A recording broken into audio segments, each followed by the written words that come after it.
저당권이라고 하는 것은 여러분 어떻게 되냐면 상당히 중요하죠. 저당권이요.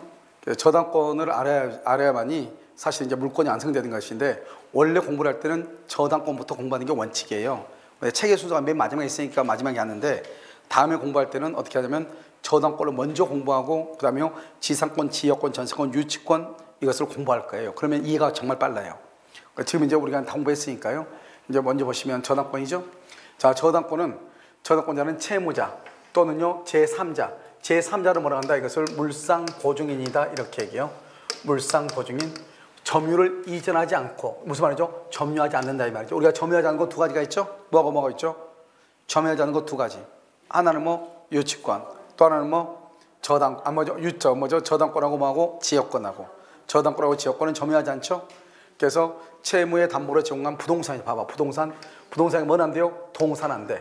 동산은 안 되죠. 부동산에 대해서 다른 채권보다 자기 채권에 우선 변제를 받을 권리가 있다. 이것을 우선 변제권이다 이렇게 얘기하죠.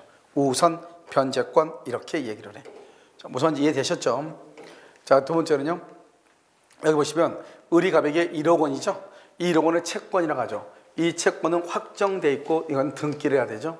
채권자고요. 갑을 채무자라고 하고, 갑의 건물에 이렇게 저당권 등기를 하죠. 등기하게 되면 이제 채권자를 뭐라 한다? 저당권자라고 하고요. 채무자, 건물을 댄 사람을 뭐라 한다? 이 사람을 물상보증인, 또는 이 두 가지를 저당권 설정한데, 봐봐요. 지금 갑이 채무자인데 갑이 자기 건물에 저당을 잡았죠.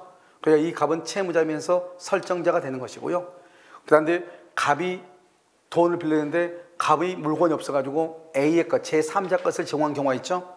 이 사람은 물건으로 보증을 썼다. 물상보증인이다. 이렇게 물상보증이다. 내가요 몸으로 보증을 쓴 것을 뭐라 한다? 연대보증.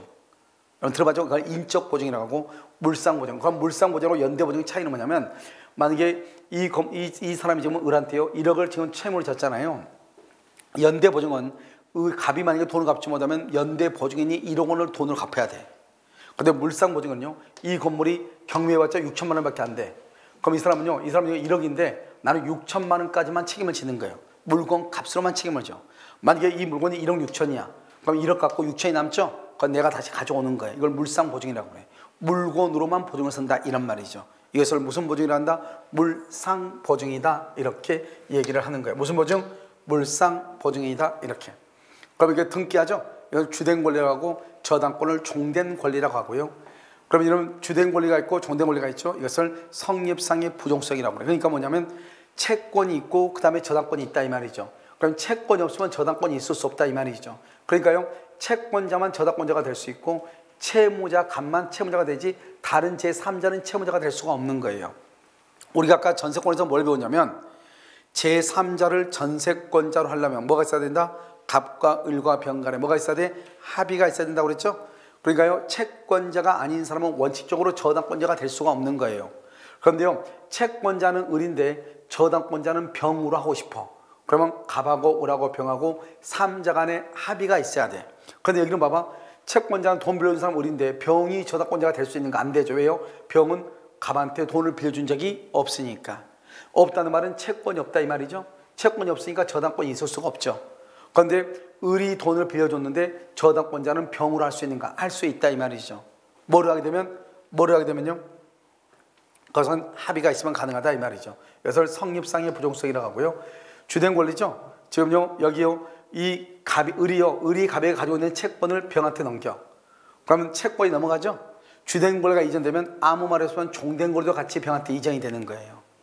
이것을 말한다. 이것을 이전상의 부종성, 이것을 수반한다, 수반성이다 이렇게 얘기하는 거예요. 됐죠? 이것은 이제 가장 기본인 거예요. 이게 이제 저당권이라고 하는 것이 이제 가장 기본이다. 그냥 저당권은 반드시 뭐가 있어야 돼요? 채권이 있어야 되고, 그 다음에 저당권 등기가 있어야 된다 이 말이에요. 아시겠죠? 그래서 저당권은 채권의 존재를 필요로 해. 그러니까 채권이 반드시 있어야 되는 것이고요. 그 다음에 저당권 설정 계약이죠. 봐봐, 설정 계약, 이건 계약이죠. 원래 계약은 분료식 계약의 원칙이잖아요. 그런데 이 저당권 설정은 채권에 대한 저당권이죠. 그래서 이것은 종된 계약이다 이렇게 얘기하는 거예요. 그 다음에 저당권자는 누구다? 원칙적으로 저당권자는 채권자예요. 채권자. 그런데 만약에 제3자를 저당권자를 하려면 뭐가 있어야 된다고 그랬죠? 방금요 3자 간에 뭐가 있어야 돼? 합의가 있어야 채무자 설정자는요. 채무자 봐봐. 채무자나 제3자가 물상보증이라고 그랬죠. 채무자나 물상보증인이 저당권 설정자가 될 수 있어. 아시겠죠? 그러면 저당권 설정 등기죠. 저당권은 반드시 등기를 해야 돼. 원래 등기 비용은 누가 부담한다? 채무자가 부담한다. 이거는 판례야, 판례. 판례가 그렇다면 이 말이죠. 판례가. 알겠죠? 그 다음에 여기는 불법 말소가 됐다. 그러면 어떻게 할까?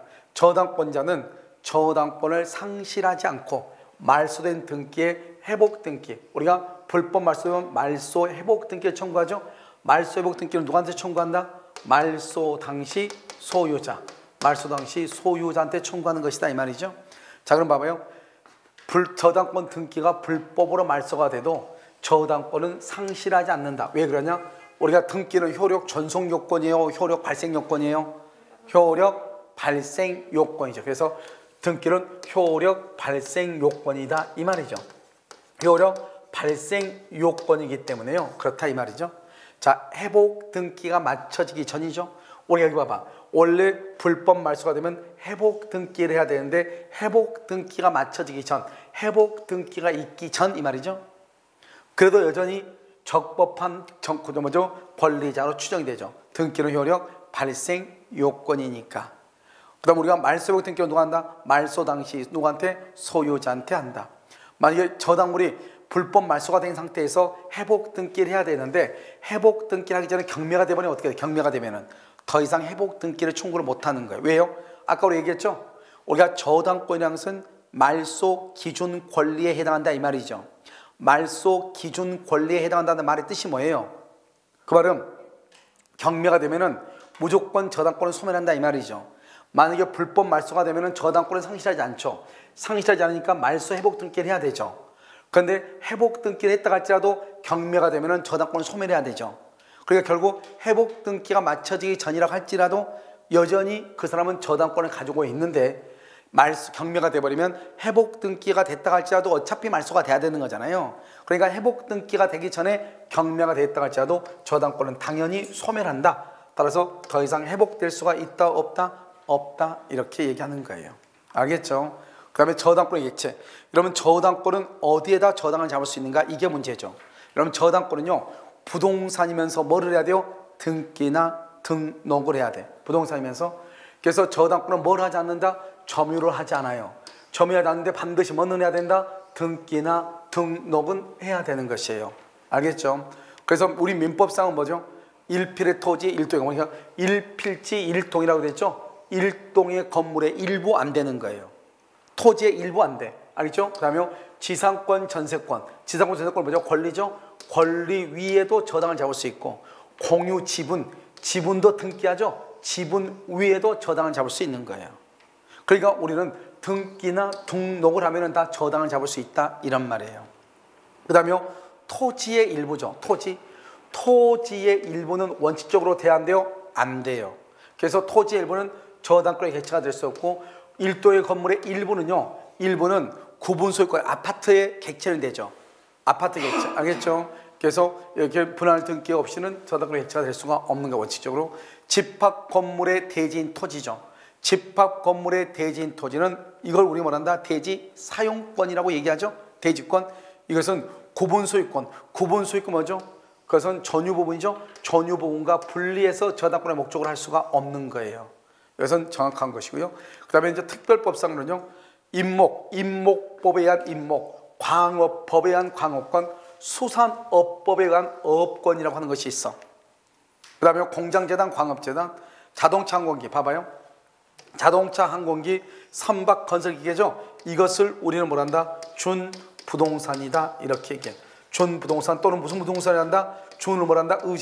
의제부동산, 준부동산 이렇게 얘기해. 준부동산, 의제부동산, 자동차, 항공기, 선박건설기계, 준부동산, 의제부동산 이렇게 얘기하는 거예요. 이것을 특별법상이다 이렇게 얘기해. 그래서 임목이나 광업권, 어업권 이렇게. 어업권은 수산업법에서 인정되는 거죠. 여기도 저당을 잡을 수 있다. 이런 것들도 다 뭐다? 이것들도 다 뭐다? 물권이다 이런 말이에요. 그래서 광업권하고 어업권을 우리가 물권이라고 얘기하는 거예요. 알겠죠? 공장재단이나 광업재단도 저당을 잡을 수 있고 이렇게. 그래서 우리가 명인방법이죠. 우리가 명인방법은 등기한다 안 한다? 안 하죠. 농작물 등기한다 안 한다? 안 하죠. 여기 지상권하고 전세권은 점유를 하기 때문에 여기 저당권에 객차되지만 지역권은 점유하지 않기 때문에 저당권에 객차될 수 없고요. 임차권은 채권이니까 저당권에 객차될 수 없고요. 동산은 안 되죠. 동산 중에서도 등기나 등록을 하는 것은 준부동산, 의제부동산이라고 해가지고 저당권에 객차가 되지만 이런 것들을 제외한 동산은 저당권에 객차가 된다 안 된다? 안 된다 이런 말이에요. 아시겠죠? 이것을 저당권에 객차가 되는 것, 이것을 보는 것이고요. 그다음에 이제 피담보 채권이죠.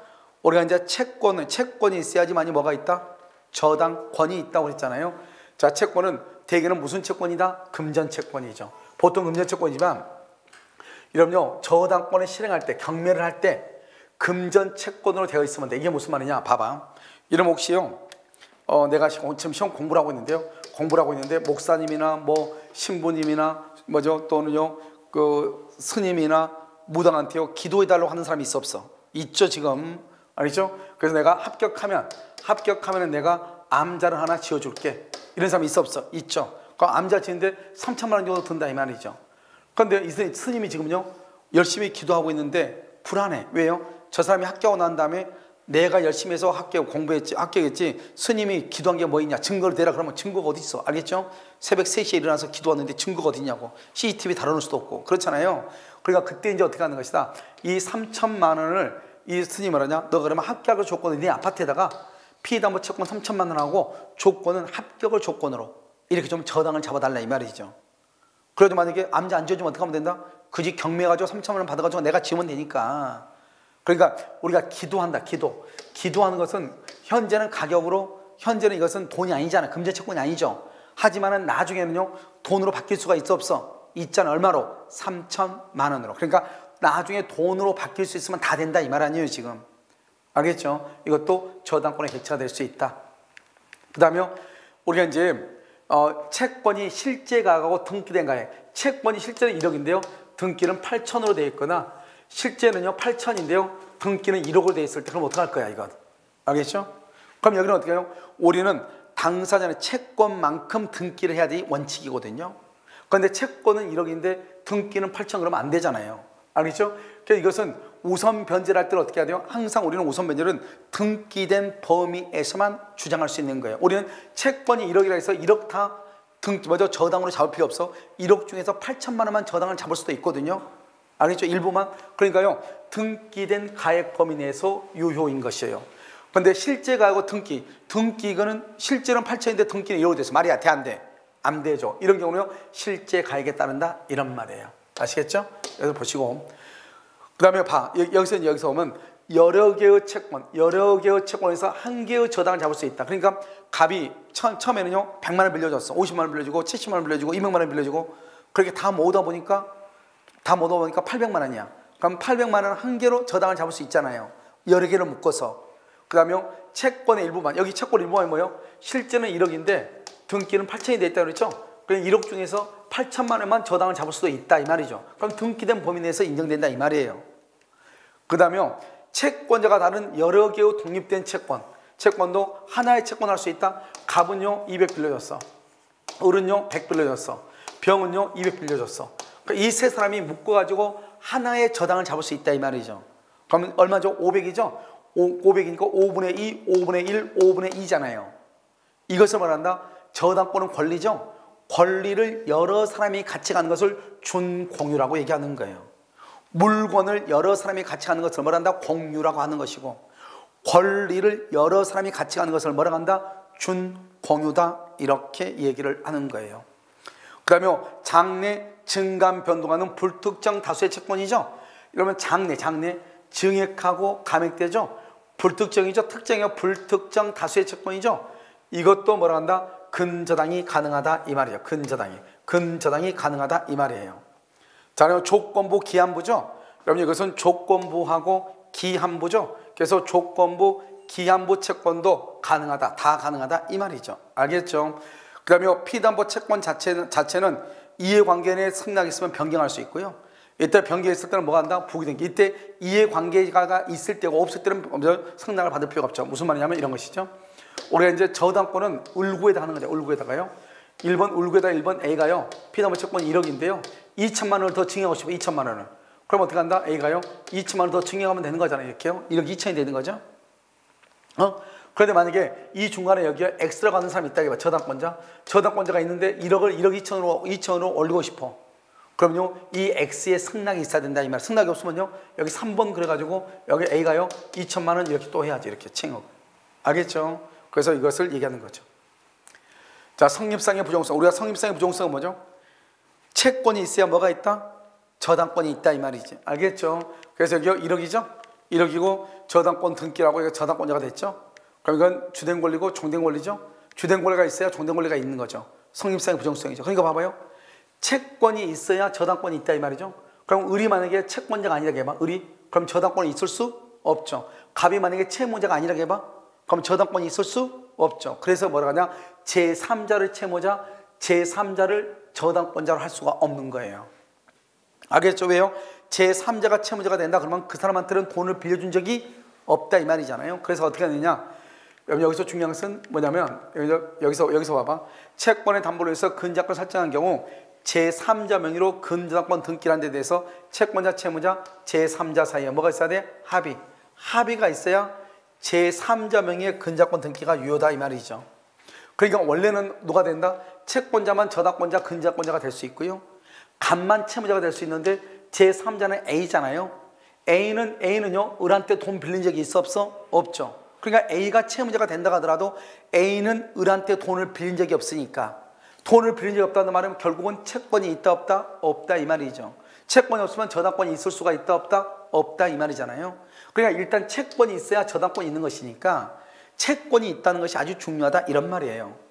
알겠죠? 그러니까 제3자는 채무자가 될 수가 없고 제3자는 저당권자가 될 수가 없는 거예요. 제3자가 채무자가 되고 제3자가 저당권자가 되기 위해서는 뭐가 있어야 돼? 뭐가 있어야 돼? 합의가 있어야 돼. 합의가 있어야 된다 이런 말이에요. 이런 범위는 저당권뿐만 아니라 채권 담보 목적의 가등기죠. 이걸 뭐냐? 가등기 담보라고 그래. 가등기 담보에서도 제3자가 가등기 담보권자가 되려면 뭐가 있어야 돼? 갑과 을과 병 간에 뭐가 있어야 돼? 합의가 있어야 된다 이 말이죠. 아시겠죠? 제3자를 채무자로 하면 된다 안 된다? 그건 무효가 된다 이 말이죠. 제3자를 채무자로 할 수 없다 이 말이죠. 제3자를 저당권자로 할 수 없다 이 말이에요. 하려면 반드시 무슨 말이 따라 나와야 돼? 제3자를 채무자, 제3자를 저당권자로 하려면 반드시 무슨 말이 따라 나와야 돼? 합의란 말이 있어야 돼. 합의란 말이 없는 한 제3자를 저당권자, 제3자를 채무자로 할 수가 없다 이런 말이에요. 그 다음에 수반성이죠. 저당권 봐봐. 저당권은 종된 권리죠. 종된 권리는 주된 권리죠. 주된 권리하고 분리해서 양도할 수가 없다 이 말이죠. 당연한 거죠.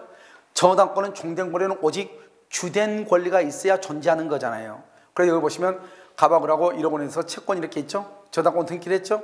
주된 권리고 종된 권리죠. 주된 권리가 봐봐. 우리가 주된 권리가 뭐냐? 채권이죠. 종된 권리는 저당권이죠. 채권이고 이건 물권이잖아요. 물권. 서로가 다르다고 완전히. 채권이 이전하죠. 그러면 언제나 가냐? 아무 말이 없으면 이전상 부정성인데 저당권도 이전한다 이 말이죠. 채권이 이전한다 해서 언제나 저당권이 같이 이전하는 것이 아니고 별 말이 없이 채권을 을이 병한테 채권을 넘기죠. 을이 갑에 가지고 있는 이 채권 1억 원의 채권을 병한테 넘기면 저당권도 같이 병한테 이전한다 이 말이죠. 우리가 아까요 지역권의 경우는 뭐를 했냐? 지역권은 이전할 때 부기 등기를 한다 안 한다? 안 한다고 그랬죠? 그런데 저당권은 무슨 등기를 한다? 부기 등기를 해야 돼. 아시겠죠? 그럼 여기 피담보 채권을 양도하면서 채권을 양도하면서 저당권 양도에 배제 특약이 있다고 인정하면 증거가 없는 경우 지금 다른 말이 없으면 이 말이죠. 이건 중요하지 않죠. 다른 말이 없으면 채권을 양도하면 채권과 저당권을 함께 양도하기로 하였다고 본다 이 말이죠. 그래 우리가 주된 권리가 이전하면은 아무 말이 없으면 종된 권리도 같이 이전한 것으로 본다 이 말이죠. 알겠죠? 자, 두 번째는요. 저당권을 포기하고 사는 채권만의 양도. 저당권을 포기해. 나 그냥 저당권 필요 없고 채권 그냥 병한테 넘길게. 그러면 채권만 병한테 넘어가고 저당권 없어지는 거예요. 알겠죠? 그래서 채권만의 양도, 채권만의 양도는 저당권 없는 채권의 양도, 저당권이 없는 채권의 양도다 이 말이죠. 알겠죠? 저당권은 채권의 양도로서 유효하다. 그래서 유효하다. 그래서 피담보 채권이 없는 저당권 그런 건 안 돼. 무슨 말이냐? 잘 봐봐. 이 말을 이해만 오해하면 안 되는데 봐. 여기 지금 갑이 있고 여기 을이 있죠. 을이 갑한테 1억을 빌려줬죠. 1억을 빌려주고 갑의 건물에다가요 이렇게 저당을 잡죠. 저당권 등기를 하죠. 이렇게 채권이 있고 저당권이 이렇게 있을 수는 있어도 아니죠. 갑이 을한테요. 을한테 이렇게 있고 그러면 갑의 건물이 이렇게요. 갑의 건물에 이렇게 저당을 잡았죠. 저당권 이렇게 등기를 했는데요. 을이 갑한테 1억을 빌려줬는데 갑이 을한테 1억을 갚았어. 1억을 갚았는데 저당권은 그냥 놔두자. 이런 경우는 있다 없다? 없다는 거예요. 이런 경우는 이 저당권은 그냥 무효가 돼 그 자리에서. 그러니까 저당권은 자기 혼자는 있을 수 없다는 거예요. 누구하고 반드시 같이 있어야 돼. 채권이 있을 때만 저당권이 있을 수 있다 이 말이에요. 채권이 없는데 저당권만 있을 수는 있다 없다? 없다는 거예요. 그런데 또 한 가지는요. 이 갑이 있고 을이 있죠. 을이 갑한테 1억을 빌려줬잖아요. 1억을 빌려주고 난 다음에 갑의 건물인데 이 을이요. 갑의 집에다가 저당을 잡았는데 자기는 이 저당권 이제 필요 없다는 거예요. 나 너 믿으니까 그냥 저당권 말소해 줄게. 저당권 등기를 말소해 줬다 이 말이죠. 그건 된다 안 된다? 된다는 거죠. 왜요? 을은 그러면요. 갑한테 돈 빌려줬는데 저당권이 없는 돈을 빌려줬다 이 말이죠. 여러분 봐봐. 돈 빌려줄 때 반드시 저당 잡아 안 잡아? 우리가 보통 돈 빌려주면 반드시 저당을 잡아야 안 잡아요? 여러분요. 나한테 돈 오늘 10,000원 빌려줬어. 그러면 우리 집에 저당 잡아 안 잡아? 돈 빌려줬는데 저당이 없을 수도 있잖아요. 내 말 지금 이해됐나요? 돈을 빌려줘도 저당권이 없는 경우는 있단 말이죠. 근데 돈은 안 빌려줬는데 저당권만 있다. 그건 있을 수 없다고. 돈은 없는데 저당권만 있을 수는 없지만 돈은 빌려줬는데 저당권이 없을 수는 있다고. 대부분 다 이거죠. 우리가 보면 친구들끼리 돈 빌려주고 할 때 저당 잡나요? 안 잡죠. 큰 돈 빌릴 때 저당 잡는 거죠. 그렇잖아요. 그러니까 언제나 돈 빌려줬다고 해서 언제나 저당권이 있는 것은 아니라는 거예요. 그러니까 돈만 빌려줄 수 있고 저당권은 없을 수 있지만 돈은 빌리지 않았는데 저당권만 있을 수는 없다는 거죠. 이해됐죠 지금? 그런데 우리는 보통은 다 어떻게 한다? 돈을 빌려주면서 저당을 잡았다 이 말은 돈을 빌려주고 저당을 잡았다 이 말이지. 이 두 가지가 같이 간다 이 말이죠. 그러니까 만약에 이 을이 갑에게 1억을 받을 수 있죠. 이것을 병한테 넘긴다. 병한테. 그러면 보통은 채권만 넘기는 것이 아니고 모두 같이 넘긴다. 저당권도 같이 넘긴다 이 말이죠. 저당권 등기가 돼 있을 때는. 내 말 지금 이해했나요? 그러니까 우리가 돈은 빌려주는데 저당권이 없을 수 있다. 돈은 빌려주지 않고 저당권만 있을 수는 없다. 보통의 경우는 돈 빌려주고 저당을 같이 잡는다. 이때 돈은 만약에 채권을 넘기면 양도하면은 채권이 양도되면 모두 같이 넘어간다. 저당권도 같이 넘어간 것으로 본다 이 말이죠. 만약에 채권을 양도하면서 저당권은 넘어가지 않는다 그러면 저당권은 무효가 되어서 말소가 되는 거예요. 아시겠죠? 그래서 이 말을 이해를 해야 된다. 그래서 여기 보면 채권이 없는 저당권만 있을 수 있어 없어? 없다니까. 채권이 없는 저당권이 있을 수 없다니까. 그런데 저당권이 없는 채권이 있을 수 있어 없어? 있다니까. 저당권이 없는 채권. 여기 저당권을 포기하고서 채권만 양도는 그것은 유효이다 이 말이죠. 알겠죠? 그러니까 저당권이 없는 채권이 있을 수 있다고. 그런데 채권이 없는 저당권이 있을 수 없다고. 보통의 경우는 채권하고 뭐가 같이 있다고? 저당권하고 같이 있다고. 이해됐죠 지금? 이 세 가지를 정확하게 이해를 해야 돼. 이해를. 자, 그 다음에 여러분요, 이것은 아까 우리 잠깐 했었어. 채권 양도, 전세권에서 할 때. 그 채권 양도를 지금부터 잠깐 보는 거예요. 자, 채권 양도는 특정인과 특정인 간에 뭐로 한다? 합의로. 채권이 양도가 되면 병이 채권자가 병한테 양도했다 이 말이죠. 병한테. 그럼 대항 요건은 어떻게 하냐? 당사자 간, 즉 갑과 을 간, 갑하고 을 사이에서는 갑에게 채권을 양도했다고 통지를 하거나 갑의 승낙이 있으면 되는데 제3자와 관계는 반드시 뭐가 있어야 돼? 확정일자 있는 증서. 이때 확정일자는 뭐죠? 옮길 수가 없다. 아까 세 가지가 있다고 그랬는데 뭐가 있다? 확정일자는 뭐뭐다? 등기하고 내용증명, 공증 같은 것을 얘기한다. 알겠죠? 그래서 대항 요건을 갖추지 못해도 채권을 양수받은 병이 채권자가 된다. 우리가 지금부터 대항 요건이라는 말을 선배하는 대항 요건. 자, 이 말을 이해를 못하면 지금 여기 있는 거 아직 우리 시험에 안 났어. 이거는 다른 시험에는 다 나왔는데 우리 시험은 아직 안 나왔는데 이 말을 이해를 못하면 지금 여기 설명한 것을 이해를 못하는 거예요. 자, 무슨 말이냐 이런 거예요. 지금 이렇게 갑이 있죠. 갑이 있고 을이 있죠. 을이 갑한테 1억을 빌려줬어. 그런데 이 을이 1억의 채권 이걸 병한테 넘겼어. 병한테. 이것을 뭐한다? 채권을 넘겼죠. 채권을 양도했다 이렇게 얘기해. 채권을 양도했다. 그럼 이 사람은 채권 양수인하게 양수인 채권은 누구하고 누구하고? 특정인과 특정인이죠. 그러니까요, 여기서 보면요, 갑하고 을하고가 1억 원의 채권이 있고요. 그 다음에 여기서 이제 보시면요, 여기 을하고 병하고가 여기서 또 채권이 있는 거예요. 그러니까 을은 갑에게 1억을 받을 수 있고요.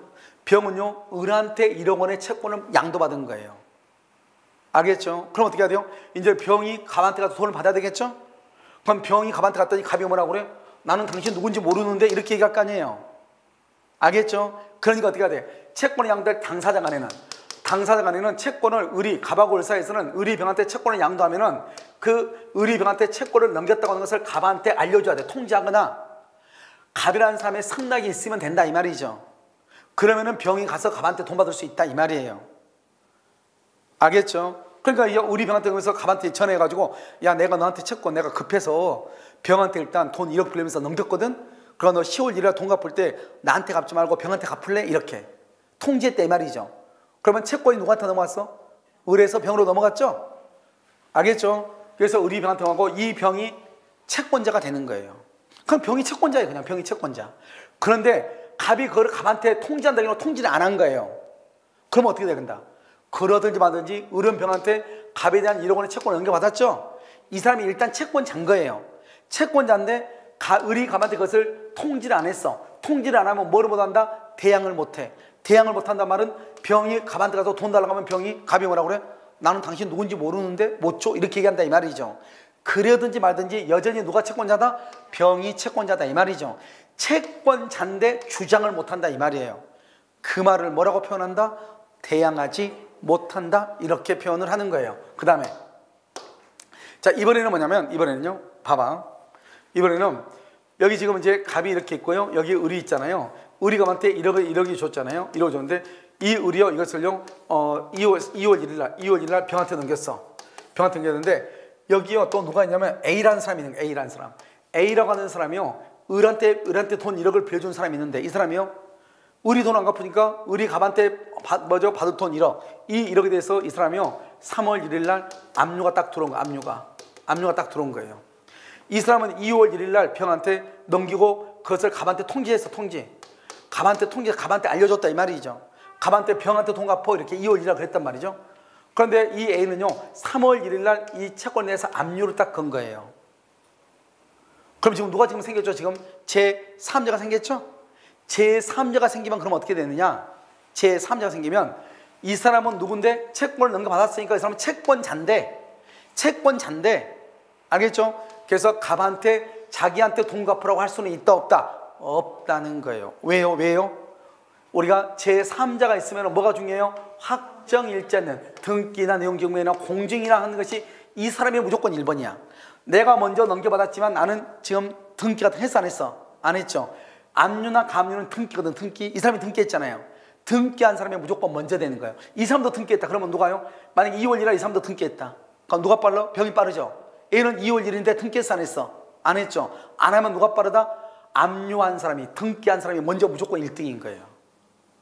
알겠죠? 그런데 나는 아직 뭐를 안 했어도 등기는 안 했어도 이 나는 A하고 관계에서는 A가 더 먼저이지만 나는 그래도 채권을 넘겨받았으니까 여전히 나는 누구다? 채권자는 채권자다 이 말이죠. 대신 갑한테 가서 돈 갚으라 그러면 갑이 뭐라고 그래? 압류권자가 있어가지고 당신한테 먼저 못 갚아 이렇게 할지언정 여전히 이 사람이 채권자니까 가서 돈 갚으라고 했을 거 아니에요. 알겠죠? 그러니까 여기서 중요한 것은 뭐냐면 우리는 대항한다는 말하고 채권자라는 말하고 다르다 이 말이죠. 나는 채권을 양도보다 나는 무조건 채권자예요. 그런데 채권자인데 그것을 다른 사람한테 주장할 수 있느냐? 대항할 수 있다. 주장할 수 없느냐? 채권자인데 주장하지 못한다. 대항하지 못한다 이 말이에요. 그러니까 채권자라는 말하고 대항하지 못한다고 하는 말은 같은 말이에요? 틀린 말이에요? 틀린 말이다 이 말이죠. 아시겠죠? 그래서 이 사람은 병이 채권자가 된다 이렇게. 그럼 아까 내가 뭐라고 했죠?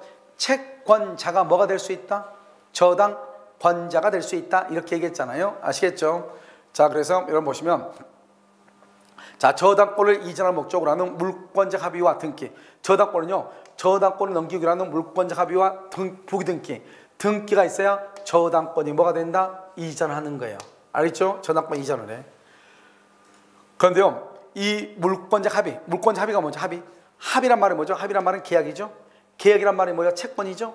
채권은 누구하고 특정인과 특정인 사이, 특정인과 특정인 이 두 사람 사이에 합의만 있으면 되죠. 채권이니까 합의만 있어도 되고, 채무자나 물상 보증인은 합의할 필요가 있다 없다? 없다.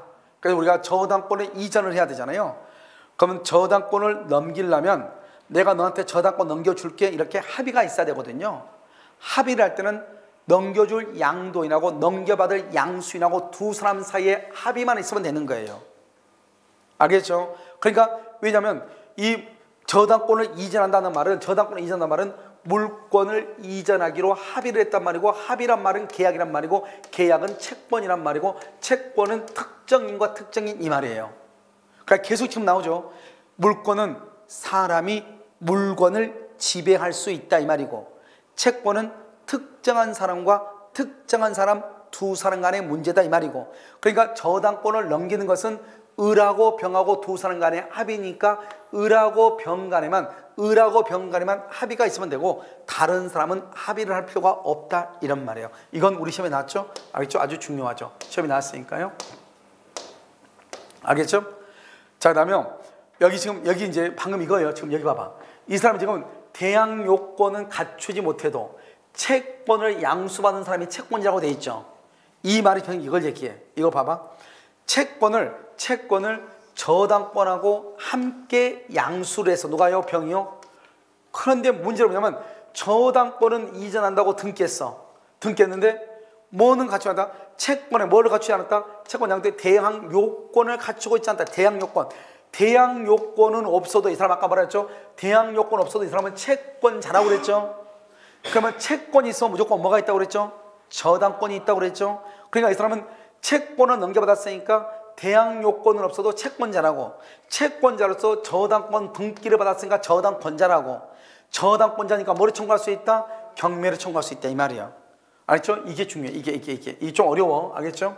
어려운데 우리 우리가 여러분요, 내가 권리를 가지고 있다는 것하고 그 권리를 계약의 당사자가 아닌 제3자한테 주장할 수 있다는 말하고 다른 거예요. 당사자 간에는 계약의 내용이지만 그 계약의 내용을 제3자한테 주장하려면 뭐가 있어야 돼? 대항력이 있어야 돼. 내가 설령 대항 요건을 갖추지 못해도 두 사람 간의 계약은 두 사람 간의 합의에 의해서 성립하는 거예요. 그러니까 갑이요, 을에게 가지고 있는 채권을 나한테 넘겨서 그럼 나는 채권자예요. 그런데 대항 요건이 없어 그러면 단지 주장하지 못할 뿐이지 나는 채권자라고. 채권에게서 저당권 등기가 있어. 그럼 나는 채권이 있고 저당권 등기가 있으니까 저당권자가 되는 거예요. 저당권자니까 뭘 할 수 있다? 경매를 청구할 수 있는 거예요. 알겠죠? 뭐가 관계없다? 대항 요건과는 관계가 있다 없다? 없이 나는 누구고? 채권자고, 채권자로서 뭐 할 수 있다? 경매를 청구할 수 있다 이런 말이에요. 아시겠죠? 그래서 이거는 아직 우리 시험에 안 나왔다. 이건 시험에 나오고 이건 아직 시험에 안 나왔다 이 말이에요. 아시겠죠? 그래서 여기 그 다음에요, 여기 저당권부 채권의 입지라고 되어 있죠. 이것은 뭐 그닥 중요한 것이 아닌데요. 여러분 나중에 등기법에서 배워요. 권리질권이라고 하는 거예요. 저당권으로 담보한 채권. 채권은요, 질권의 목적으로 한 때는 저당권 등기, 무슨 등기한다? 부등기. 그래서 여러분요, 나중에 등기법에서는 봐봐. 등기법에서는 뭐가 나오냐면 언제나 부기 등기를 하는 것. 언제나. 이게 나와. 언제나 부기 등기라는 것. 그때 보면 환매권 등기, 환매 등기. 또 뭐가 있다? 여기요. 질권. 저당권부 채권에 대한 질권 설정할 때, 저당권 채권에 대한 질권할 때, 이건 언제나 부기 등기로 하는 거예요. 알겠죠? 그렇게. 자, 다른 것은 다 필요가 없어. 그 다음에 전속상의 부정성이죠. 이것도 중요해. 여러분, 전속상의 부정성은 뭐죠? 여러분, 우리가 채권하고 저당권은 어디가 주된 권리라고 그랬죠? 채권하고 질권은 저당권 어디가 주된 권리? 채권이 주된 권리, 저당권이 종된 권리죠. 그러니까 채권이요 소멸을 했어. 소멸시효가 완성되든 뭐든 변제를 했든 기타 사유가 뭐예요? 기타 사유, 변제. 시효가 완성됐다, 소멸시효가 완성됐다, 또는 기타 사유 변제를 했다. 그래서 채권이 소멸한다, 주된 권리가 소멸한다, 종된 권리인 저당권도 같이 소멸한다 이 말이죠. 말소 등기 한다 안 한다? 없이. 말소 등기 없이 같이 소멸해. 한번 볼까요? 자, 을이 이렇게 1억 원의 채권이 있죠. 이 저당권의 채권은 확정돼 있어. 확정 채권이죠. 그래서 을한테 이렇게 저당권 설정 등기를 하죠. 그러면 저당권인데 봐봐요. 이 1억 원의 채권이 아까 무슨 권리라고 그랬죠? 주된 권리라고 그랬죠? 근데 이 채권이 변제 기타 사유로 인해서 소멸하면, 그럼 주된 권리가 소멸하면, 우리 아까 뭐라고 그랬어? 채권은 있을 수 있어도 저당권, 이제 봐. 채권은 있고, 채권은 있고 저당권이죠. 저당권, 이런 채권하고 저당권이죠. 원래는 이러면 어떻게 된다고 그랬죠? 원래는 채권이 있고 뭐가 있어야 돼요? 저당권이 있는 게 원칙이잖아요. 채권이 있으면 저당권이 있는 게 원칙이죠. 그런데 채권은 있는데 저당권이 없을 수는 있어 없어? 있다겠죠. 그런데 채권은 없는데 저당권만 있을 수는 없다겠죠. 이렇게 원래 채권이 있으면 모두 같이 있어야 돼요? 저당권이 같이 있어야 되죠. 채권은 있는데 저당권은 없을 수 있죠. 우리는 돈 많은 빌려줄 때, 알겠죠? 그런데 채권은 없는데 저당권만 있을 수는 없다고. 이해됐죠 지금? 그럼 지금 여기서 지금 뭐예요? 채권이 소멸했다잖아. 지금 채권이 없다잖아요. 그럼 저당권이 있어 없어? 없죠. 그러면 저당권은 자동 소멸하는 거예요. 그러니까 채권이 아무튼 없으면 어떤 이유든지 관계없어. 없으면 봐봐. 여기 봐봐. 여기. 없죠? 없으면 어떻게 돼요? 저당권은 말소 등기 없이 당연히 소멸하는 거예요. 채권이 없는 저당권은 있을 수 없으니까. 그러면 187조 등기 없이 당연히 소멸해. 당연히 소멸하니까 이걸 존속상의 부종성이라고 하는 거예요. 그래서 저당권이 자동적으로 소멸하니까. 그럼 이 등기는 뭐가 돼요? 저당권 자체는 자동적으로 소멸하죠? 그럼 이 등기는 무효가 되는 거예요. 여러분 이 등기가 무효가 되니까 이 등기를 어떻게 해야 돼요? 말소해야지. 이 등기를 누가 말소한다? 갑이 말소하겠죠? 그럼 갑이 소유권으로 말소 청구하니까 물권의 청권이죠? 이해 관계인이 없다? 우리 무효 등기를 뭐 할 수 있다? 유용할 수 있죠? 유용할 수도 있다. 그 다음에 말소가 되기 전에 이 저당권 등기가 지금 무효가 됐는데, 등기가 무효가 됐는데 이 등기가 말소가 되기 전에 병이 우리로부터 등기를 이전받아서 저당권 등기. 그래도 병은 저당권을 취득 못해요. 왜요? 증권은 뭐가 인정되지 않으니까? 공신력. 공신력이 뭐예요? 내 병이죠, 병. 내 앞에 있는 등기가 지금 무효죠. 무효면 그 다음 사람은 아무리 이 등기가 유효인 등기라고 믿었다고 할지라도 저당권을 취득할 수가 있다 없다? 없다 이 말이죠. 우선 알겠죠? 저당권을 취득할 수 있다 없다? 없다 이렇게. 그래서 공신의 원칙이 인정된다 안 된다? 안 된다 이렇게 얘기하는 거예요. 아시겠죠? 이렇게 됐나요? 자, 이 세 가지가 잘 보고요. 그래서 채권이 소멸하면 채권이 소멸하죠. 그럼 채권이 없잖아. 그럼 저당권이 있다겠어 없다겠어? 없다겠죠? 그러면 저당권 등기가 말소되기 전이라 할지라도 저당권은 무조건 소멸하고 등기는 무효가 되는 거예요. 알겠죠? 그 무효인 등기를 이전받았다 할지라도 저당권은 취득할 수가 있다 없다? 없다. 등기에는 뭐가 인정되지 않는다? 공신의 원칙이 인정되지 아니한다. 이렇게 얘기해요. 자, 이제요. 우리가 지금 전부 다 이제 쭉 봤고요. 저당권이 약간 많죠? 자, 그 다음에 피담보 채권의 범위라고 되어 있죠. 채권. 저당권은요, 원금, 이자, 위약금. 이 세 가지는요, 반드시 뭘 해야 돼? 등기를 해야 돼요. 그 다음에 채무불용이라는 손해배상. 이것은요, 채무불용 손해배상, 이건 등기를 하지 않아도 돼요. 이것은 몇 년분이다? 1년분이에요. 1년분. 여기 봐봐. 지연배상이란 말이 나왔죠? 지연배상이란 말이나 채무불용이란 손해배상이란 말이랑 같은 말이에요. 왜냐하면 채무불용은 돈 갚을 날짜에 돈을 갚지 못했다 이 말이죠. 그래서 뭐가 됐다? 지연됐으니까 손해를 배상이라 이 말이잖아요. 똑같은 말이에요. 지연배상이나 채무불용이라는 손해배상. 그건 몇 년분이다? 1년분. 알겠죠? 그리고 여기 또 뭐가 있다? 저당권 실행비용. 저당권 실행비용도 등기를 하지 않는 것이에요. 그래서 원금하고 이자하고 위약금은 뭘 해야 되고? 등기를 해야 보호되고. 그 다음에 지연배상하고 위에 뭐죠? 저당권 실행비용. 저당권 실행비용이 뭐죠? 감정평가비용이라는 이런 것들이죠.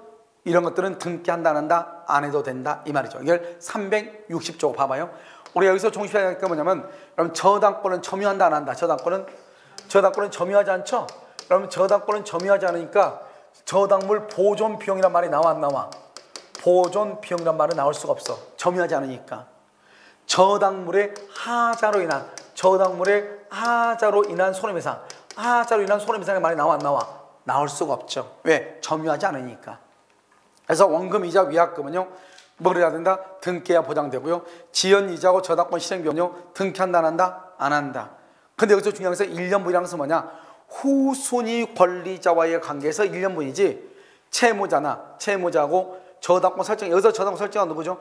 채무자를 제한 저당권 설정은 물상보증인. 알겠죠? 물상보증인은 전액을 책임져야 돼. 후순위는 몇 년분? 후순위와 관계에서 1년분이다. 자, 그럼 이걸 잠깐 설명을 해. 이게 무슨 말인지 모를 수 있으니까 봐봐요. 이렇게 갑이 있고 을이 있죠? 을이 갑한테 1억을 빌려주고요. 갑의 건물에다 저당을 잡았어요.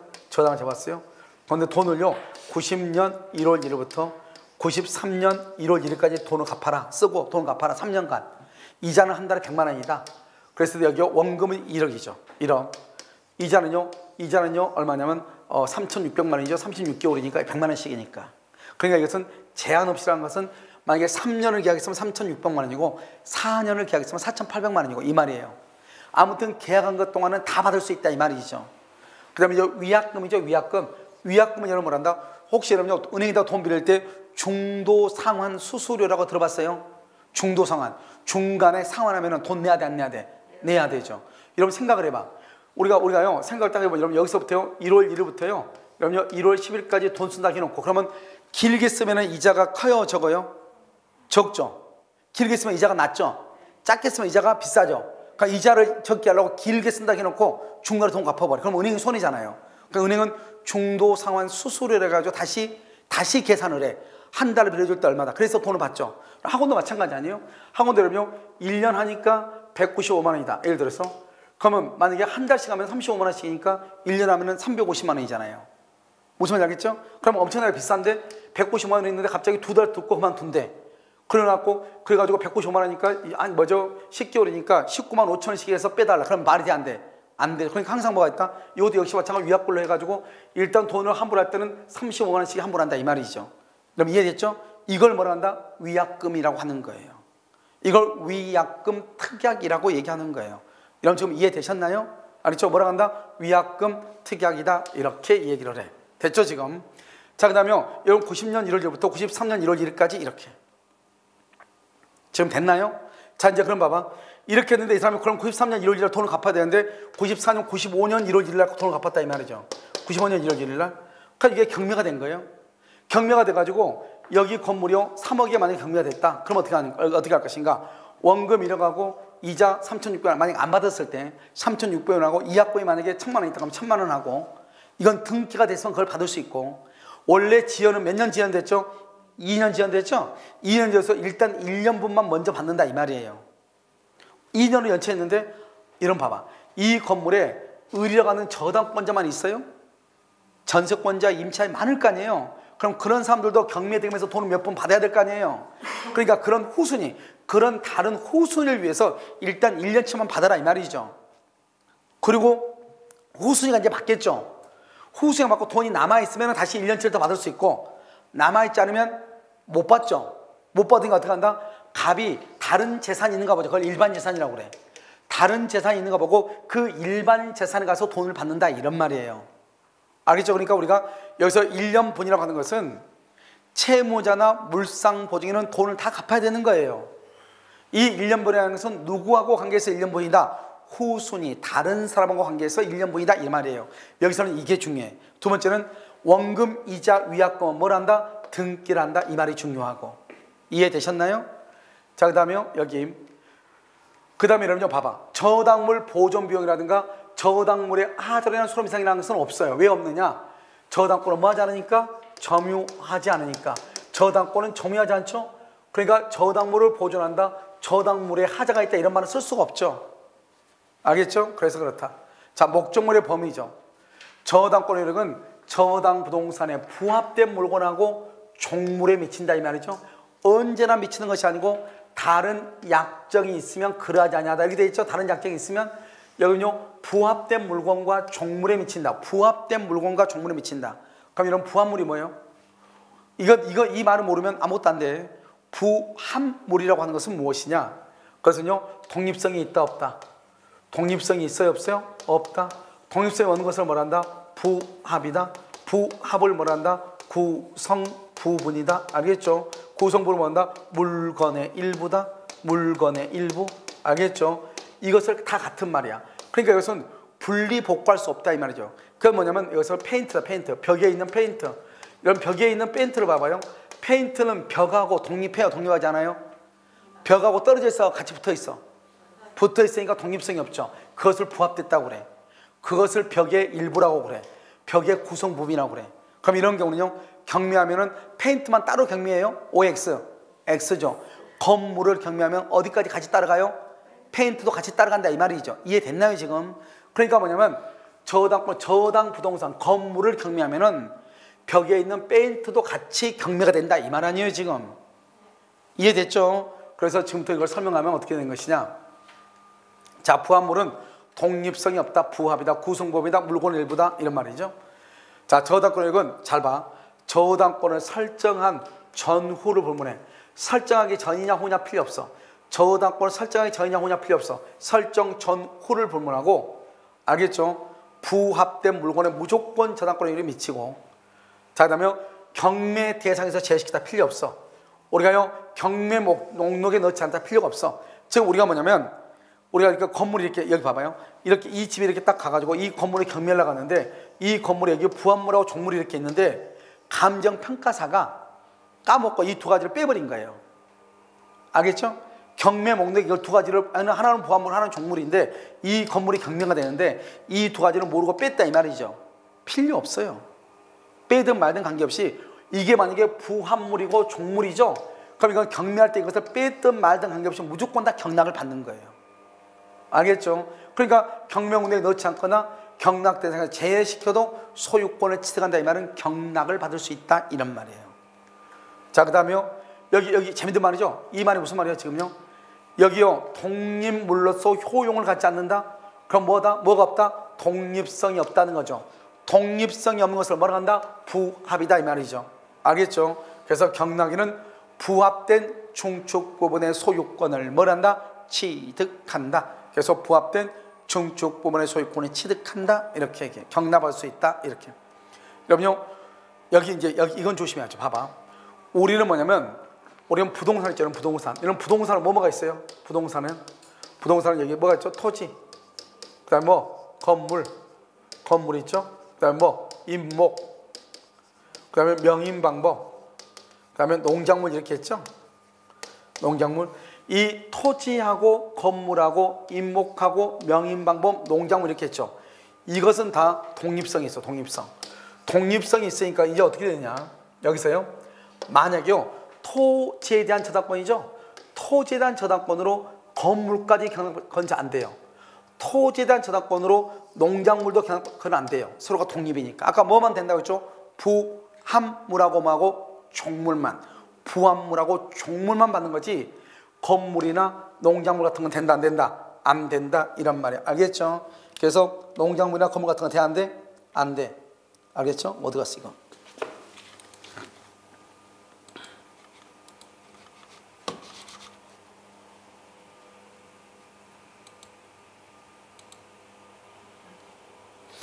됐죠?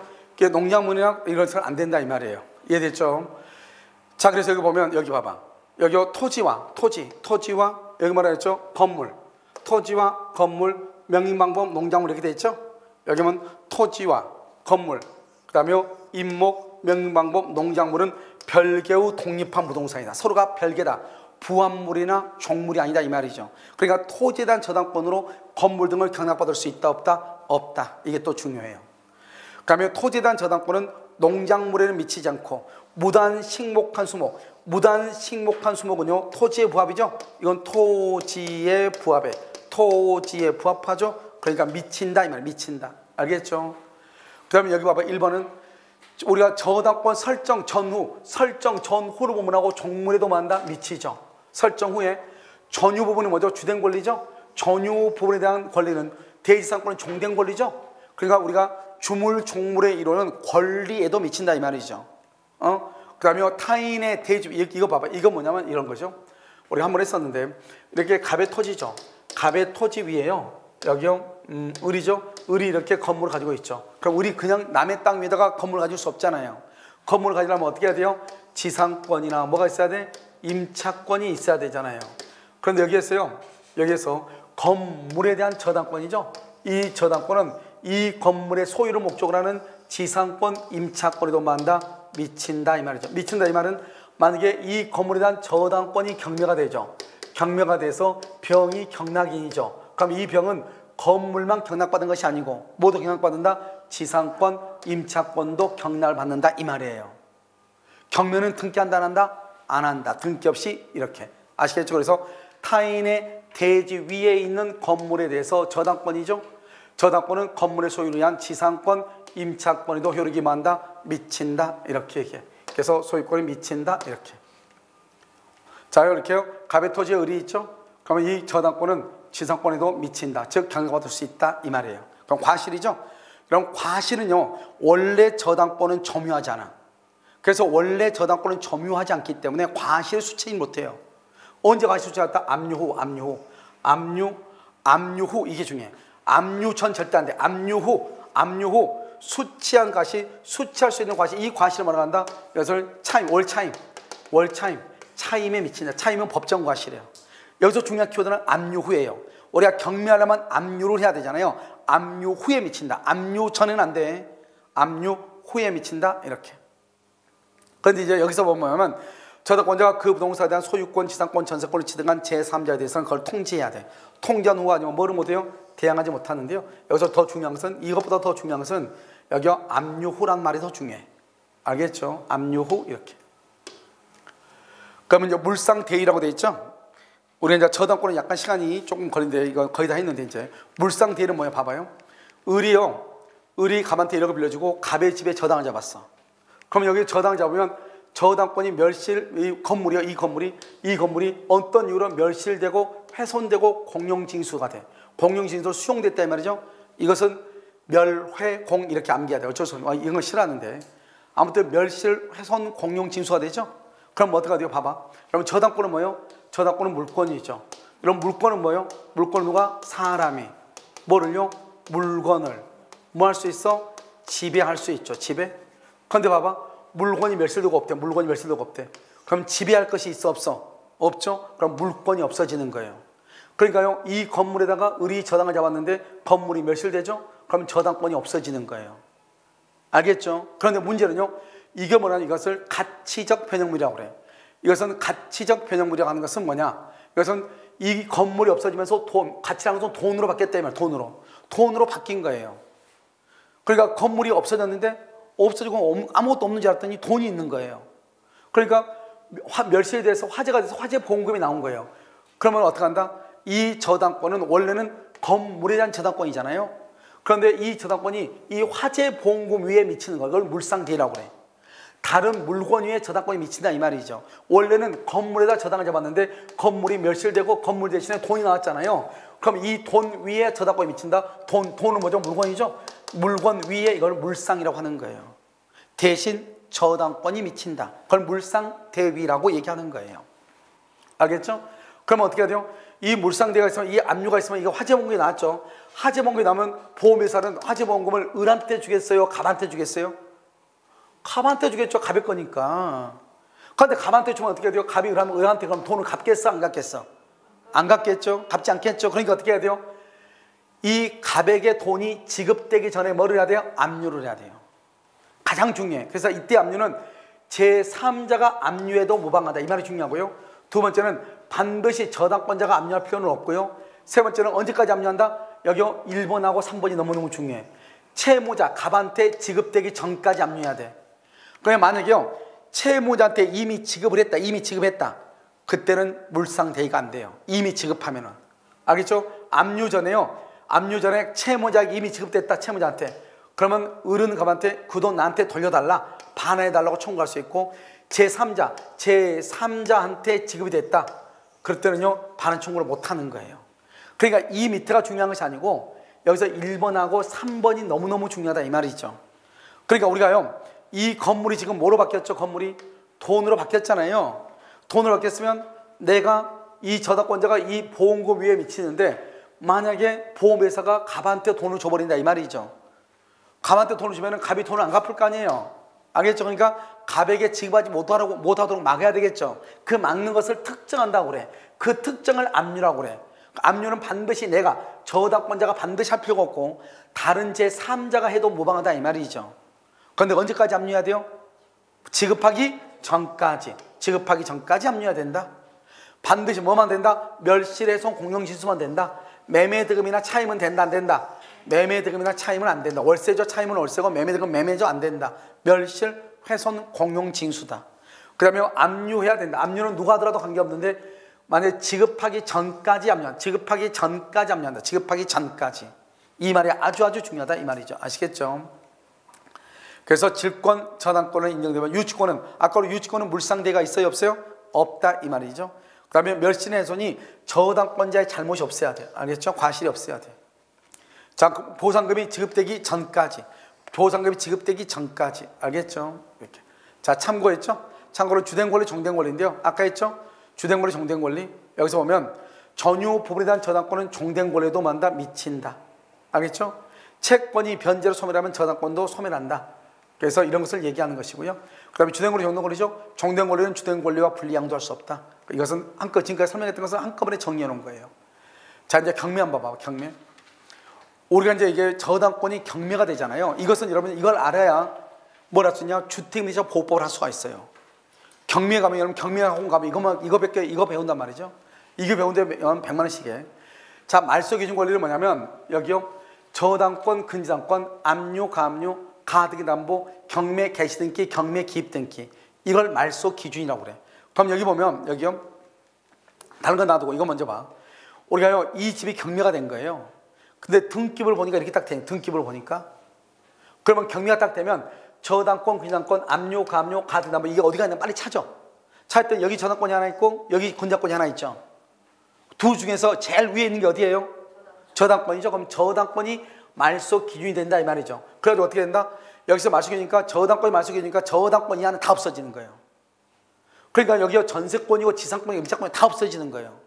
다 없어지고 경락인이 만약에 3억 원의 경매를 받았죠. 그러면 이 3억 원을 가지고 어떻게 한다? A, 을하고 병하고 을, 병, 정이 돈을 나누어 갖는 거예요. 그런데 이 사람들이요. 을이 너무 돈을 많이 가져가다 보니까 여기 전세권자가 원래 2억을 받아야 되는데 1억밖에 못 받은 거예요. 전세권자가. 그럼 1억을 못 받았죠. 그 1억 못 받은 것을 경락인한테 너가 돈을 갚아 할 수 있는가? 못 하는 거예요. 알겠죠? 왜요? 어차피 경매되면 다 소멸하니까 돈을 갚으라고 말할 수 없다 이 말이죠. 그 다음에 여기서는요. 자 여기서 이제 인수주의라고 되어 있죠. 이건 경매고 인수주의를 봐봐요. 인수주의는 이제 이렇게 있잖아요. 이렇게 있는 상태에서 이게 경매가 된 거예요. 이건 지금 뭐다? 등기부예요. 등기부를 딱 봤더니 여기서 경락받은 사람은 정 A인데요. A. 여기서 이렇게 딱 되는 거예요. 등기부가. 1번이 전세권인 거예요. 2번이 저당권이고 여기 근저당권이고 저당권, 근저당권이 말소 기준 권리죠. 이 중에서 어디가 제일 위에요? 저당권이죠. 저당권. 그러면 저당권을 기준으로 해. 말소 기준 권리. 그래서 저당권을 기준으로 그 이하는 다 소멸하는 거예요. 그런데요. 전세권이나 지상권이나 임차권은 소멸한다 안 한다? 안 하는 거예요. 이게 문제예요. 그러니까 안 하니까 만약에요. 이 집이 만약에 경매가 만약에 2억으로 예상된다고 해봐. 여기는 1억이고 1억이고 1억이다. 그럼 내가 경락을 들어가고 싶어. 그런데 이렇게 돼 있어. 이렇게. 나는 2억에 들어가면 큰일 나는 거예요. 내가 만약에 2억에 들어갔죠? 그럼 어떡한다? 이 전세권자가 가지고 있는 1억을 내가 인수한단 말은 내가 책임을 진다 이 말이에요. 그럼 만약에 이 사람이 나중에 기간이 끝나서 나갈 때 경락받은 내가 전세권자한테 다시 1억을 줘야 된다 이 말이에요. 그러니까 나는 경매를 들어갈 때 2억 원의 경매를 들어가야 돼요? 1억 원에 들어가야 돼요? 1억 원에 들어가야지 1억 원에. 그러니까 2억부터 경매가 시작되죠? 그러면 경매를 들어간 사람이 한 사람도 있다 없다? 또라이 빼고는 한 명도 없어. 그러면 한 번 경매가 될 때마다 20%씩 다운된다고 그랬죠? 그러면 2억이니까 한 번 경매가 되면은 한 번 유찰이 되면 2는 4천만 원이 유찰이 돼요. 없어지죠? 그럼 1억 6천이죠? 1억 6천이 돼서 또 아무도 안 들어가. 1억이 될 때까지 아무도 안 들어가. 그럼 또 20%가 또 다운이 돼. 그러면요, 얼마죠? 260에 3,200이 또 다운되죠? 쭉쭉 다운돼서 1억 이하로 내려올 때 그때 내가 경매를 들어가야 돼. 얼마에 들어가야 돼? 1억으로 들어가야 돼.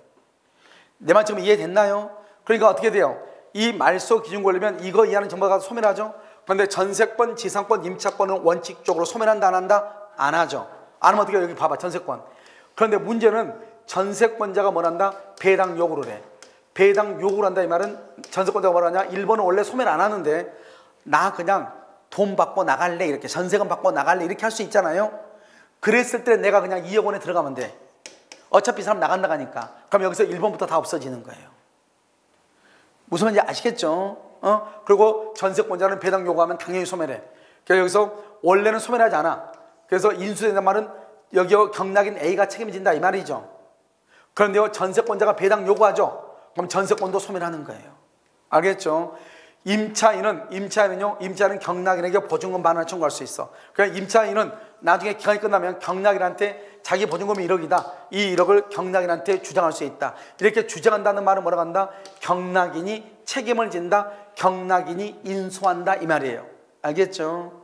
그래서 경매가 되면 전세권이나 지상권이나 임차권 같은 것은 소멸한다 안 한다? 안 한다 이런 말이죠. 아시겠죠? 이것을 얘기하는 것이에요. 이것은 이제 순서를 정할 때 문제고 나중에 보시면 되고요. 자, 우선 매도권은요 이제 경매가 됐죠. 봐봐, 경매가 되면 여러분요 무조건 돈을 받는 게 아니에요. 경매 대금 있잖아요. 경매 대금이 5억이 10억이 나왔다. 그럼 이 10억 중에서 저당권을 실행할 때 드는 실행 비용을 먼저 빼. 두 번째는요 제3취득자의 비용을 빼. 제3취득자. 그 다음에는요 최우선 변제권. 최우선이 우리가 이제 아직 안 배우는, 우리가 야간반에 보면 오늘 이제 강의 들어가 오늘 최우선 변제권. 야간반에요 우선 변제, 최우선 변제가 있단 말이죠. 그럼 서울시에서는 1억 5천 이하의 경우 5천만 원까지는 제일 먼저 보장을 해줘. 알겠죠? 그것을 최우선이라고 그래. 그 다음에 당해세라는 것은 현재 부동산에 나온 세금. 그 다음에 이제 우선 변제. 우선 변제는요, 우선 변제는 임차권 같은 경우는 확정 일자가 있는 사람들, 그 사람들이 순서대로 받는 것을 우선 변제라고 그래요. 알겠죠? 이런 순서대로 돈을 받아가는 거예요. 알겠죠? 여기 보면 제3취득자라는 말이 나오잖아요. 그럼 이 제3취득자가 무엇인가 이걸 잠깐 알아야 돼. 알겠죠? 제3취득자가 무엇인가 다 필요 없고. 자, 배당 순서 이렇게. 근데요 배당을 할 때 여러분 나중에 이제 뭐가 문제가 되냐면요, 여기 가압류라는 게 있죠. 가압류. 배당할 때는 만약에 이 경매 대금이 2억이다 해봐. 2억이다. 그러면 원래는 순서가 우선 변제는 순서대로 돈을 받아간다 이 말이거든요. 1억 받아가고 5천 받아가고 이 사람은 2억밖에 없으니까 5천만 원만 받아간다 이 말이잖아요. 원래는 순서대로 이렇게 받아가는 거예요. 그런데 여기가 중간에 가압류가 있죠. 그러면 전혀 달라요. 가압류라고 하는 것은 뭐냐? 가압류는 우리가 경매가 되면 어떻게 해야 되죠? 만약 경매가 되면 저당권이 말소기준 권리죠. 여기서부터 다 없어지죠. 그런데 지금 여기가 가운데가 지금 가압류가 있죠. 가압류는 항상 채권을 가압류. 이러면 가압류하고 가처분하고 설명했죠. 가압류는 돈에 가는 것이고 가처분은요 뭐에 가는 것이다? 돈 빼고 나머지죠. 그러니까 채권을 가압류한다 이 말이에요. 채권을. 그래서 채권을 가압류하니까 채권은 순서가 있다겠어 없다겠어? 없죠. 봐봐요. 내가 어제 돈 10,000원을 빌렸고 이분은요 그저께 돈 10,000원을 빌려줬어. 근데 오늘요 학원에서 내가 먼저 만났어. 나하고 먼저. 내가 늦게 돈을 빌렸는데 먼저 돈 받을 수 있어 없어? 있잖아요. 그러니까 채권은 순서가 없어. 그러니까 채권은요 이 사람이 두 번째라고 해서 이 사람이 2번이고 이 사람이 3번이야. 그게 아니라고. 채권은 가압류하고 그 밑에는 순서가 똑같아. 순서가 똑같아. 순서를 똑같이 봐. 그럼 순서가 똑같으면 돈을 어떻게 해야 돼요? 많은 사람은 많이 받아가고 적은 사람은 적게 받아가는 거예요. 지금 이 경매대금이 1억 9천이잖아요. 그 1억 9천이면 이 사람이 1억이니까 1억을 먼저 받아가. 그럼 얼마 남죠? 9천만 원 남죠. 9천만 원 받아가면 5천이고 1억이니까 2대 1이죠. 이 사람이 2배잖아요. 그러니까 이 사람이 얼마 받아간다? 6천만 원 받아가고 이 사람이 3천만 원 받아가는 거예요. 2대 1이니까. 2배를 더 많이 받아가야지. 이 사람이 순서가 더 늦은데도 6천만 원 받아가고 이 사람 순서가 더 빠른데도 5천만 원 다 못 받아가고 3천만 원만 받아가는 거예요. 알겠죠? 그러니까 여러분 언제요? 가압류가 있을 때 그 밑에 그 다음 사람하고는 모든 순서가 평등하니까 똑같은 순서인데 한 사람은 돈이 많고 한 사람은 돈이 적잖아요. 그럼 많은 사람은 많이 받아가고 적은 사람은 적게 받아가야 되겠죠. 알겠죠? 그렇게 해서 받아간다 이런 말이에요. 지금 이해됐나요? 이거 하나만 조심해야 돼. 아시겠죠? 그래서 여러분요 평등 채권에게 비례해서 배당받는다. 이건 계산하는 방법이에요. 이건 필요 없고. 그 다음에 이제 마지막으로 제3취득자만 봐. 우리가 이제 여러분요 앞으로 저당권에서요 수도 없이 나오는 게 제3취득자예요. 수도 없이 나오는 게 제3취득자라고. 여러분 혹시 여러분요 집에 있잖아요. 어느 사람의 집에 저당권자만 있을 수가 있나요? 그런 건 없어요. 저당권도 있고 월세 사는 사람도 있고 전세권도 있고 근저권도 있고 감정도 있고 별의별 게 다 있잖아요. 그러니까 지금 여기 갑의 집에 여기 먼저 저당권이 잘 봐. 저당권이 있죠? 저당권이나 근저권이 있죠? 2월 1일. 그리고 난 다음에 뭐가 있다? 10월 1일 날 이 집이나 건물이나 토지를 지상권, 토지의 지상권, 건물의 전세권, 토지나 건물을 매수한 사람, 이 사람. 다른 거 안 돼. 봐봐. 저당 부동산의 말은 저당권이 있는 부동산 이 말이죠. 그 사람은 그 다음에 산 사람 2월 3일, 지상권 2월 4일, 전세권 2월 5일 이 말이죠. 무슨 말이에요? 저당이 잡힌 부동산에 그 다음에 다른 건 안 돼. 이거밖에 안 돼. 소유권, 지상권, 전세권 세 가지만 돼.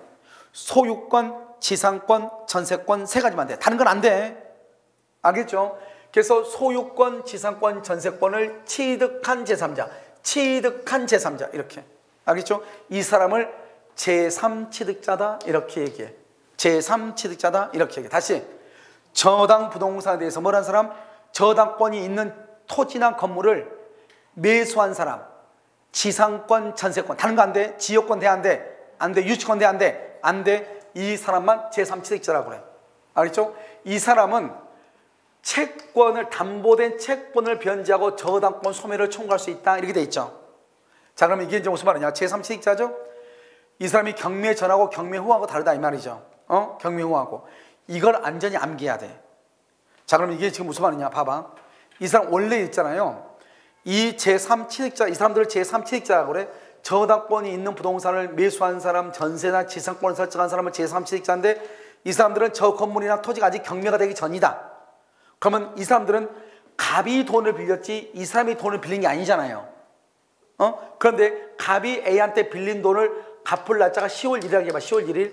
그러면 10월 1일이 변적이죠. 10월 1일 이후에 갑이 돈을 갚아야 되는데 돈을 못 갚아. 돈을 못 갚으면 어떻게 되죠?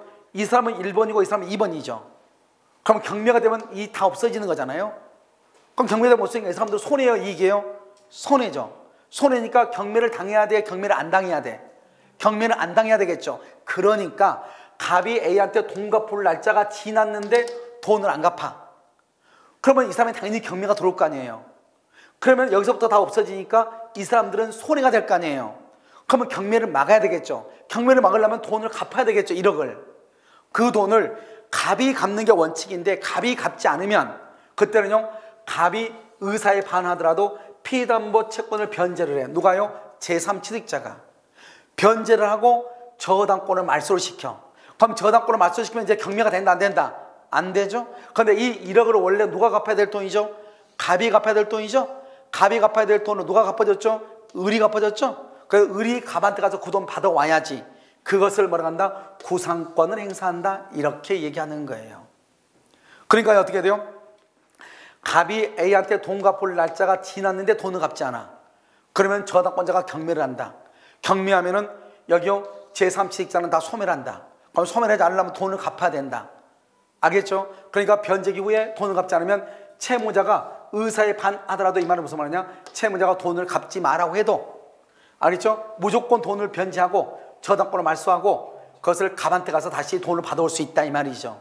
그런데 이 제3취득자도 뭐가 돈이 없을 수 있죠. 그렇잖아요. 돈이 없으면 뭐가 된다? 경매가 될 거 아니에요. 경매가 되면 이 사람이 뭐 할 수 있냐? 이 건물하고 토지를 경락을 받을 수 있어. 만약에요 채무자는요 자기가 돈을 못 갚아서 경매가 되잖아요. 그러면 그것이 경매가 될 때 채무자는 자기 땅이나 자기 건물이 경매가 되면 경매에서 자기가 다시 경락받을 수 없어요. 알겠죠? 그런데 누구는요? 제3취득자는 경락을 받을 수 있다 이 말이죠. 그리고 아까 우리가 뭐라고 했냐? 비용상환 청구권. 비용을 청구할 수 있다. 필요비하고 유익비를 청구할 수 있다. 아까 우리 배당 순서에 보면은 배당 순서에서 저당권 실행비용이 있고 제3취득자의 비용상환 청구권이 있었죠?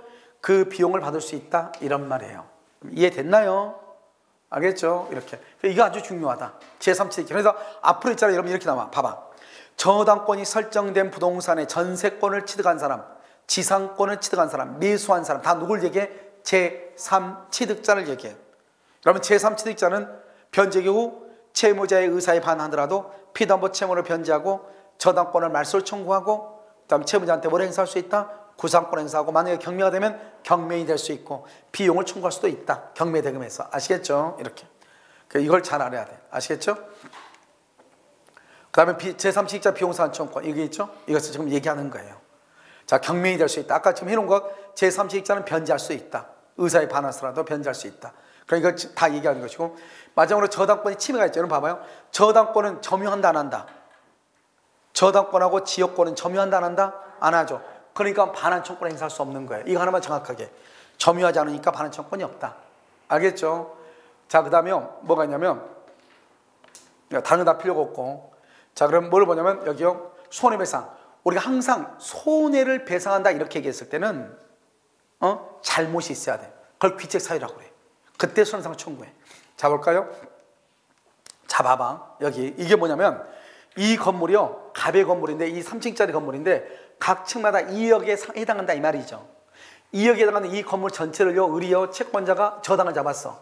그리고 3억을 빌려준 경우가 있고 5억을 빌려준 경우 두 가지가 있다 이 말이지. 한번 볼까요? 3억을 빌렸는데 이 3층이요, 3층이 지금 불타버렸어. 그럼 남아있는 게요, 1층하고 2층만 남아있죠. 이걸 교환가치라고 그래. 교환가치는 얼마죠? 4억이 남아있죠. 원래는 건물이 6억짜리인데 갑이 잘못해가지고 3층이 불타버린 거예요. 이해됐죠? 그럼 남아있는 것을 교환가치라고 4억이에요. 그럼 만약에 내가 3억을 빌려줬다 그러면 얼마가 남아요? 1억이 남으니까 이 을은요, 돈 받을 수가 있어 없어? 을은 돈 받을 수 있어 없어? 아, 돈 받을 가능성이 있냐고 없냐고? 있죠. 1억이 남으니까 손해가 없죠. 근데 내가 5억을 빌려줬어. 그런데 그러면 1억이 부족하죠. 그러면 그때 손해가 있다 이 말이에요 지금. 알겠죠? 그러니까 우리가 손해라고 하는 것은 건물이, 저당 잡은 건물이 불탔다고 해서 무조건 손해가 있는 것이 아니고 남아있는 거, 불타고 남은 것으로 뭘 할 수 있다? 돈을 갚을 수 있느냐 없느냐 이 말이죠. 남은 것으로 돈을 갚을 수 있다. 그러면 손해가 없고, 갚을 수 없다. 손해가 있다. 이런 말이에요. 이해됐죠? 이것을 얘기해. 그래서 여기 보면 피의담보 채권액을 상회한다. 상회. 얼마가 더 있다? 플러스 1억이다. 그럼 손해는 없다 이 말이죠. 그래서 손해는 없다 이렇게. 그래서 그것을 얘기하고, 이 손해가 있으면 저당권 실행 전이라도 손해배상을 청구할 수 있어요. 그러니까 우리가 손해배상을 청구할 때는 반드시 경매를 해서 손해배상을 청구하는 것이 아니고, 경매하기 전이라도 손해배상을 청구할 수 있다 없다? 있다. 담보물 보충이란 말이 뭐냐? 담보물 보충. 담보물 보충은요, 책임 있는 사람 누구요? 설정자. 설정자의 잘못으로 담보 가치가 여기 줄고야 되는데 현저히 감소해야 돼. 현저히 감소. 알겠죠? 자, 그럼 봐봐요. 여기 담보물 보충을 청구해. 상당한 담보 제공을 담보물 보충이라고 그래. 봐봐. 아까 우리 3층짜리 건물이었죠. 근데 3층이 갑의 잘못으로 불타버렸죠. 그러면 얼마 상당히 불탔죠? 아까 2억이었죠? 그러면 담보물 보충은 상당한 담보란 말은 2억에 상당한 이 말이죠. 다른 집이나 또는 산이나 또는 땅을 제공해라 이 말이죠. 그래서 그걸 담보물을 보충한다고 그래. 그럼 담보를 다른 걸 보충했어. 그러면 이제는 퍼펙트하죠. 퍼펙트하니까 손해배상 청구 손해가 있어 없어? 없죠. 그래서 손해배상 청구 못한다 이 말이에요. 당장 돈 갚으러 갈 수 있어 없어? 없죠. 못한다 이 말이죠. 그런데요, 당장 만약에 담보물 보충을 하지 않고 누군가가 있잖아요. 388조에 보면 뭐라고 되어 있냐? 만약에 담보물을 채무자가요, 담보를 손상 감소 멸시를 하죠. 담보를 손상 감소 멸시를 하면은 너 당장 돈 갚어 즉시 변제 청구를 할 수 있어. 당장 돈 갚어 이렇게 할 수 있다고. 그러니까 이거 봐봐요.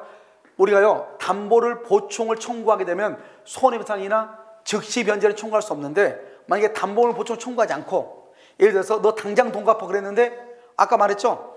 남아있는 것은 4억밖에 안 되는데 실제로 빌려준 돈은 얼마였죠? 아까 5억이었죠. 5억이면 얼마가 손해가 되죠? 1억이 손해죠. 그러면 즉시 변제를 청구하고 손해가 있으면 손해배상 1억을 또 청구할 수 있다 이 말이에요. 그러니까 이 말의 뜻은 뭐냐? 잘 봐봐. 이 말의 뜻은 이걸 이해를 해야 돼. 이해를. 담보물 보충을 하면은 손해배상과 즉시 변제는 청구할 수 없다. 즉시 변제는 너가 담보를 제공하고 돈을 빌렸는데 너가 담보를 못 쓰게 만들었으니까 너 그냥 돈 갚어 이 말이거든요. 그걸 우리는 민법 총칙에서 조건하고 기한이라고 했을 때 기한의 이익을 상실한다 이렇게 얘기해. 알겠죠? 그래서요, 여러분 당장 돈을 갚아라 이 말이죠. 만약에 즉시 담보물 보충을 청구하지 않고 즉시 변제를 청구하잖아요.